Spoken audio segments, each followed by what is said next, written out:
When my girlfriend was at her lowest, I broke up with her. Years later, after she found success and fame, she used every means possible to marry me. Everyone said I was her one true love, her most treasured husband. But in reality, every night she brought a different man home, shattering my heart and turning me into a laughingstock. I never fought back. I never cried or argued. I simply moved into the study, quietly staying out of her way. She hated that. One night, furious, she kissed me roughly and whispered, "Aren't you jealous?" What she didn't know was that I was sick. While she spent each day trying to hurt me, I was silently counting down how many days I had left to live. In the 3rd year of our marriage, my wife, Claire, started keeping a young, handsome college student. His name was Ryan. He was tall, good-looking, and exactly Claire's type. She kept him around for over 6 months, longer than any of the others. My friends warned me to be careful. They said Claire seemed genuinely attached to Ryan. The first time I met him was on my birthday. That morning, I'd woken up with a nosebleed that wouldn't stop. At the hospital, the doctor told me I probably wouldn't live past spring next year. I nodded calmly and said, "That's fine." I wasn't afraid of dying, I just didn't want it to hurt. There was an expensive medication that could ease the pain, but I didn't have enough money to afford it. So, I went to Claire's office to ask for help. That's where I ran into Ryan. He had just graduated and was working as Claire's assistant. Claire was in a meeting, so I sat in the lobby to wait. Ryan kept glancing at me, then leaned over to whisper to his coworkers, "So, that's the husband. He looks awful, so skinny and sickly, like he's on his deathbed." He laughed and added, "People say I look like him, but I don't see it. I'm way better looking." I caught my reflection in the glossy glass wall, messy hair, a puffy coat that made me look even frielier. He wasn't wrong. I wasn't much to look at, just a man waiting to die. A coworker nudged him and whispered, "Don't underestimate him.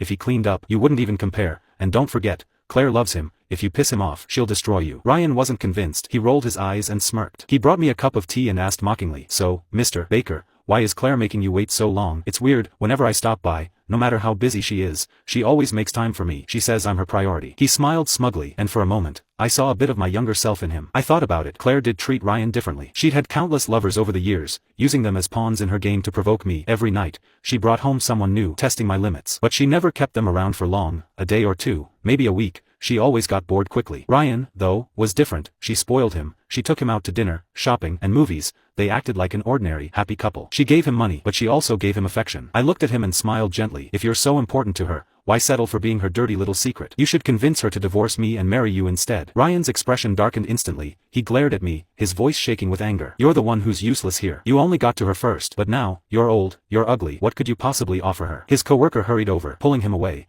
clearly worried I'd be upset. But I wasn't. I'd promised myself long ago that I wouldn't get angry because of Claire. I wouldn't feel sad because of her. And I definitely wouldn't stoop to competing with her lovers. She wasn't worth it. Ryan was pulled back by a coworker, but he lost his balance, fell to the ground, and shattered the teacup in his hand. Blood poured from the deep cut on his palm, pooling on the floor. Through the glass of the conference room, Claire saw what had happened. Under the watchful eyes of everyone, she threw down her papers, pushed the door open, and hurried over to Ryan. She grabbed his hand with visible distress, frowning as she examined his injury. Her voice was cold as she asked, "Who did this to him?" The coworker who had tried to help Ryan stepped back in fear, their face pale. I let out a dry laugh. "It was me, and honestly, he deserved it." Ryan gritted his teeth and glared at me, then shouted, "Yeah, I deserved it. I fell for someone I shouldn't have. I'm the one being called a kept man, a plaything." "But Claire," he said, looking into her eyes with a mix of defiance and passion, "as long as you love me, I'll stay by your side forever. No one can take me away from you." The words were absurd, but the way he said them, so firm, so sincere, made him seem almost brave. Claire couldn't help but laugh. She reached out to ruffle his hair and said softly, "Don't be mad, you're going to make me worry." She treated him differently, that much was obvious. I lowered my gaze, no longer interested in the scene. Instead, I calmly said to Claire, "For my birthday this year, I want $50,000. It was funny, really, we were married, yet we didn't even have each other's phone numbers. The only time I reached out to her was when I needed money. Before we got married, we had an agreement. She wanted me, and I wanted her money." Claire had always hated how materialistic I was. But in the past, no matter how much I asked for, she would always give it to me without hesitation. This time, though, she looked at me with a cold smile and said slowly, "You can have the money. But, Isaac, first, lower your proud head and apologize to Ryan." Claire was willing to pay $50,000 to buy back my dignity and give it to Ryan in the form of an apology. It was the first time she had used money to humiliate me for the sake of another man. I clenched my fists and forced a laugh, holding back the sudden wave of pain that surged through my body. I turned and walked away. I didn't need the money anymore. For the first time, I was curious about Claire. If one day she found out that this money could have given me more time to live,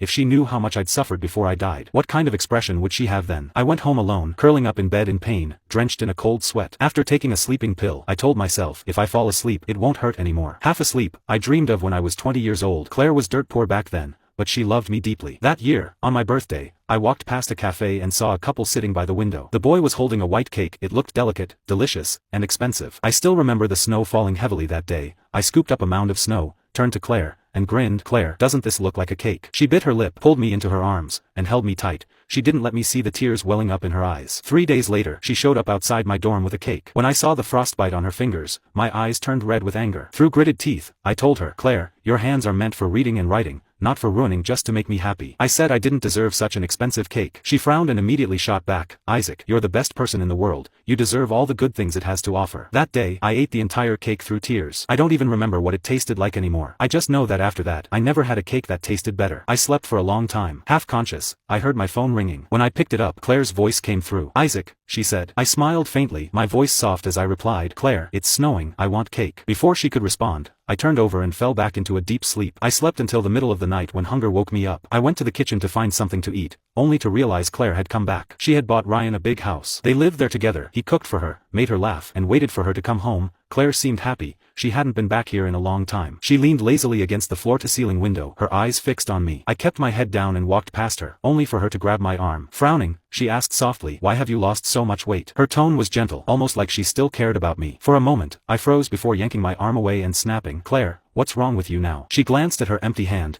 her face slowly turning cold. It wasn't until I reached the dining table and saw a cake covered in candles that I realized the phone call hadn't been a dream. When my girlfriend was at her lowest, I broke up with her. Years later, after she found success and fame, she used every means possible to marry me. Part 2. It wasn't until I reached the dining table and saw a cake covered in candles that I realized the phone call hadn't been a dream. I'd said I wanted cake, and Claire had bought one. What was this? A peace offering? But I was dying. I didn't need a cake or her anymore. Grabbing the cake, I threw it straight into the trash. Claire frowned, then shoved me against the wall, her voice sharp, Isaac, are you messing with me? I smiled, unbothered, yeah, Claire, I'm messing with you, so what? I said I wanted cake, and you went and bought one, God. You're just as pathetic as you used to be. I twisted the knife deliberately, watching her expression grow colder by the second. Her face darkened completely as she grabbed my collar and dragged me into the bedroom. She shoved me down onto the bed, her movements rough and unrestrained. Claire was furious, her lips crashed onto mine, hard enough to split the corner of my mouth. I shoved her off, my voice icy, don't touch me, Claire, you disgust me. But she lunged at me again, biting down on my neck. The sharp pain made me suck in a breath. Her voice was low and harsh against my ear. Isaac, would it kill you to give in to me for once? Do you even know how long I've waited for you to come to me? How many years I've waited for you to just talk to me? Do you know how happy I was when you said you wanted cake? And then you turn around and treat me like a joke. She pulled back, her eyes red and brimming with tears, staring at me as if waiting for an answer. My own eyes stung as I glared back at her. The room was dim and suffocating, and neither of us said a word. Claire leaned in closer, her lips just inches from mine when her phone suddenly rang. It was Ryan. She paused, then answered it. I could hear Ryan's voice, tearful and trembling. Claire, are you really leaving me for him? You love me, I know you do. I'm at a bar right now, I've had a lot to drink, and some woman started talking to me. I hate her. Please come get me, take me home, Claire, please. Claire said nothing at first, she just stared at me, her lips curling into a cold, mocking smile. Then she spoke, her voice soft but commanding. Isaac, beg me to stay, and I won't leave. She must have forgotten. A long time ago, I'd already begged her. I'd swallowed my pride and asked, Claire, can we just sit down and talk calmly? Can we stop fighting? Can't we just be happy together? Can you treat me better? I remember how she had stared at me back then, her gaze cold as ice. And she'd smiled as she said, Isaac, you don't deserve it. Those words had stayed with me ever since, lodged deep in my heart. And now, finally, I could say them back to her. Grabbing her collar, I looked her dead in the eye and said, slowly and deliberately, Claire, you don't deserve it. She froze for a moment, then let out a bitter laugh. Raising the phone to her ear, she said to Ryan, I'm coming to get you. Without another glance at me, she stood up, slammed the door, and walked out. The next day, photos of Claire fighting another woman over Ryan spread through our social circles like wildfire. It was the first time one of her affairs had turned into such a public spectacle. Reporters were waiting outside our house. As I walked out, they swarmed me, bombarding me with questions. Claire's company had grown rapidly over the past few years, and she was a rising name in Westbridge. Not only was she wealthy, but she was also stunningly beautiful, frequently trending online. One young reporter asked, Mr. Brooks, do you have any comments on what happened between Claire and Ryan? I didn't stop walking. Without looking back, I replied, one's a cheating wife,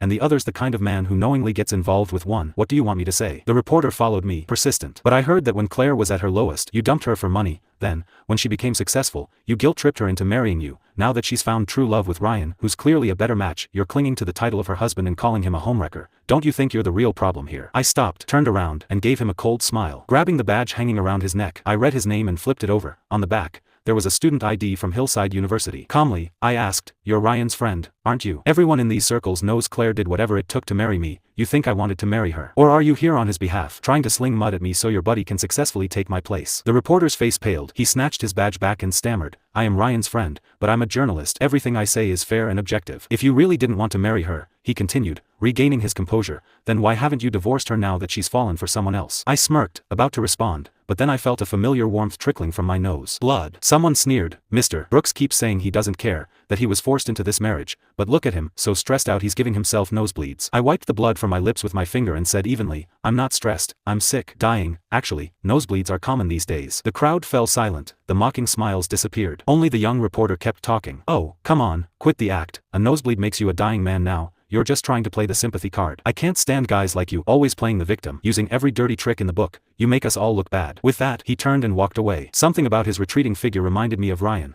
Both left the same sour taste in my mouth. The video of me surrounded by reporters quickly made its way onto trending news. Claire responded publicly later that day, saying, "I will never divorce my husband. Please stop bothering him." That same afternoon, Ryan's journalist friend was fired. Online, though, the backlash against me only grew. "This guy is disgusting. If he didn't want to marry her, why did he? No one held a gun to his head. And he claims to be her first love. Please, he's just a gold digger." Claire defends him so much, I'm jealous. He dumped her for money back then, and now he's sticking around for the same reason. All this talk about not wanting the marriage is just him playing the victim. Yeah, he's trying to act noble while still reaping all the benefits. Hypocrite. Amid the hate, one comment stood out. "Why don't you all shut your mouths? If you don't know the truth, stop talking." People immediately swarmed that account, demanding to know the truth. The truth was as cliché as it gets. That year, my mom was diagnosed with a terminal illness. The doctors said it was genetic. Not only was I doomed to eventually face the same fate, but if I ever had kids, they were likely to inherit it, too. The day my mom fell ill, she bled so much from her nose that the floor was covered in red. She lost so much blood that she slipped into a coma for 3 days. When she woke up, the first thing she said was, "Isaac, you need to break up with Claire." I stared at her, dumbfounded, and whispered, "Mom, she won't care about that." I wasn't sure if I was trying to convince her or myself. My mom gently held my hand, nodded, and said, "I know, she's a good girl." She paused, then smiled faintly. "You two have been together since high school. Every morning, she'd wait for you at the corner with her bike.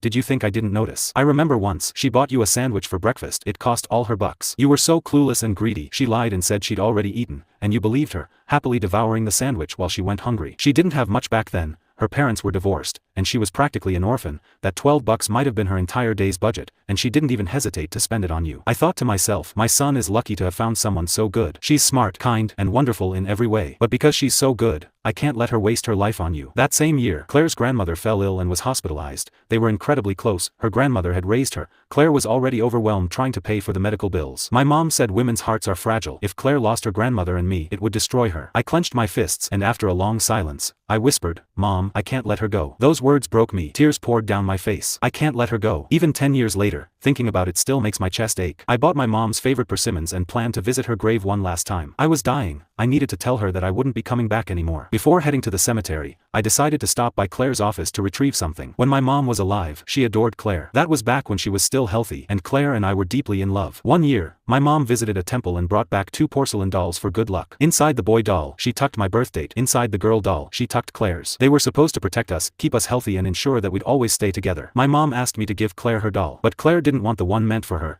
She insisted on taking mine instead. She said the boy doll reminded her of me, awkward and a little goofy, but endearing. She said looking at it felt like looking at me. She liked seeing me. To this day, that doll had sat on Claire's desk at work. I was worried that after I died, Claire would toss it in the trash like it was nothing. It was something my mom had given me. I needed to take it back and leave it at her grave, so it could stay with her. When I arrived at Claire's office, she was watching the video of me from that morning, the one where I was bleeding from my nose, casually mentioning that I was dying. When she noticed me, she set her phone aside without saying a word. I glanced at her desk and saw that the spot where the doll used to sit was empty. Frowning, I asked, "Where's my doll?" When my girlfriend was at her lowest, I broke up with her. Years later, after she found success and fame, she used every means possible to marry me. Part 3. Ryan followed me into the office and overheard me asking about the doll. He smiled smugly. "A few days ago, I cut my hand," he said. "Claire was so upset. She said she couldn't bear to see me hurt, so she gave me that doll for good luck. She said it reminded her of me, clumsy but lovable." He chuckled, then added, "But come on, Isaac, do you think I look anything like that ugly little thing? I mean, look at me, I'm way better looking." My fists clenched tightly as I turned to Claire, my voice shaking with anger. "What gives you the right to give my things away? That was something my mom got for me. What makes you think you can just hand it off to someone else?" Claire smiled coolly, clearly trying to provoke me. "Oh, that doll was yours, my bad. I thought it was just some worthless trinket." Before she could finish, I grabbed her by the throat. She didn't flinch, she just stared back at me calmly. Ryan shoved me away, pointing an accusatory finger at my face. "What's wrong with you?" he shouted. "You're insane, all this over some stupid doll." He stormed out, only to return moments later, holding the doll in his hand. He threw it at me, his face twisted in anger. "Take your stupid doll," he yelled. "I don't want it, it's just some cheap piece of junk anyway, who cares if it breaks?" The doll hit the ground and shattered into pieces. I stared at the fragments scattered across the floor, at the tiny shards with my name and birthdate written on them. It felt like looking at my own life, broken beyond repair. For a moment, I thought, this is it, I really am going to die. But I didn't want to die. Not yet, not before I visited my mom. Was terrified that she'd be waiting for me and I wouldn't show up. A buzzing sound filled my head, and before I knew it, I'd swung my fist at Ryan. That was my mom's. I cared about her. Tears blurred my vision as I grabbed at him, but Claire stepped between us, blocking me. I stared at her through tear-filled eyes, laughing bitterly through the sobs. "You know I'm dying," I said, "and you're still doing this, Ma. Really love me?" She raised a hand and gently wiped away my tears. Her voice was soft, but her words cut deep. "First it's cake, now you're pretending to be dying. Isaac, do you think this is funny? You can cry all you want, but I'm not falling for it again." Before she could finish, a drop of blood fell from my nose onto her hand. More blood followed, dripping steadily. This time, it was worse than ever. My legs gave out beneath me, and I collapsed to the floor, pain radiating through my entire body. Claire dropped to her knees beside me, her arms wrapping tightly around me as she yelled, "Call an ambulance." Her voice was frantic, desperate, but all she could do was watch as the blood kept flowing, staining her white blouse a deep, vivid red. I was unconscious, but I could hear Claire crying, over and over. She kept pleading, Why won't the bleeding stop? Please, stop the bleeding. Isaac, I'm begging you, don't scare me like this." The sharp smell of disinfectant filled the air. I could hear a doctor speaking to Claire. He could have made it to spring next year, maybe even longer, but he said he didn't have the money and refused further treatment. Now, his condition is beyond control. There's no point in continuing. Claire's voice wavered as she interrupted. "So what you're saying is, my husband is dying." Her tone suddenly rose, filled with anger and disbelief. "Yesterday, he was fine, how can he be dying now?" Before the doctor could respond, she snapped, her voice shaking with fury. "I want my husband to live. If you can save him, then save him." That day, Claire nearly destroyed the entire hospital room. She called every specialist she could find, insisting that no matter the cost, she would keep me alive. But terminal illnesses don't care about money. Claire, stubborn and desperate, refused to listen to anyone. She was determined to discharge me and take me overseas for treatment. She had the money, the connections, no one at the hospital dared stop her. Not until my childhood friend, Sarah, walked in with my living will. Years ago, I'd made her my legal proxy, giving her the authority to make all final decisions for me. I'd told her that if I ever ended up bedridden, unable to move, eat, or drink, she should let me go. She knew how much I hated pain. Sarah didn't waste time. She slapped Claire across the face, her voice cold and sharp as she pointed a finger at her. "All that money, and you're just now trying to play the hero. Where were you before? Claire, it's too late. You're not taking him anywhere. Wherever I am, he stays with me." Claire stood frozen, staring at the will in Sarah's hands. After a long silence, her voice cracked as she whispered, "Sarah, please, let me take him, I'm begging you. Believe me, he can survive this. He will survive this. He can't die. If he dies, what am I supposed to do?" Sarah's expression remained calm, her words cutting through the quiet like ice. "You're the kind of woman who can survive anything. Don't stand here pretending you're heartbroken. It's disgusting for everyone involved." She shoved Claire aside and sat by my bed, gently holding my hand. Her tears started falling the moment she tried to speak. "Do you really want to give up?" she asked me. Her sobs made my chest ache. I wanted so badly to lift my hand and wipe away her tears, to tell her not to cry for me. I just wanted to sleep, a long, peaceful sleep. If I fell asleep, the pain would finally stop. But then she asked, "Isaac, can't you wake up one more time? You told me that goodbyes should be said properly. That way, no regrets are left behind. You haven't said goodbye to your mom. You haven't said goodbye to me. How could you leave like this?" Her tears fell harder, and mine followed. The heart monitor began to beep erratically. "Chosness." The doctor urged Sarah to keep talking, saying there were signs I might regain consciousness. That day, Sarah held my hand tightly, refusing to let go. She didn't even drink water. She just kept talking to me. Sometimes she cried, sometimes she laughed. It was a little terrifying, honestly. I'd been ready to let go, but the sheer force of her emotions made me feel like I had no choice. If I didn't wake up to comfort her, it wouldn't feel right. So I fought with every ounce of strength I had left against my failing body. And finally, in the middle of the night, I opened my eyes. For over 2 weeks after I woke up, Sarah barely left my side. Her care was so over the top it bordered on madness. She fed me, helped me to the bathroom, and nearly insisted on undressing me herself. I was desperate to recover quickly. If this went on any longer, Sarah might actually lose her mind. One afternoon, while she was out of the room, I decided to go to the bathroom on my own. I managed to walk there just fine without any help. As I was leaving, my legs suddenly gave out. I fell to the floor, biting my face on the sink. Blood immediately started gushing down my race. Struggling to get up, I accidentally pulled down the cloth that had been covering the bathroom mirror. When I looked up, I saw a horrible sight. My own face, pale and haggard, bruised and bloody. Before I could process it, Claire burst into the room. She pulled me into her arms, shielding me from the mirror as if to stop me from seeing myself. Her voice was low and full of anger as she scolded. "I was gone for 5 minutes to pay the bill, and Sarah just disappears, useless." I pushed her away, frowning. "Don't talk about Sarah like that. I don't want to hear it. She has her own life, her own family, and a job. She's not like me, just sitting around all day, being a burden to her. Claire fell silent, her lips pressing into a thin line. She grabbed a handful of tissues and started wiping the blood off my face. Her hands trembled as she worked, and I noticed her eyes reddening. In a forced calm voice, she asked, "Why didn't you tell me you were sick? What's the point of having a mouth if you don't use it? Did Sarah mean more to you than I ever did? You told her everything, but you couldn't even tell me." I met her gaze and replied evenly, "Because I don't need you. I don't need your concern. I don't need your company. So whether you knew I was sick or not doesn't matter to me." The truth was, I'd never deliberately hidden my illness from Claire. My medical reports had been sitting on the desk in plain sight.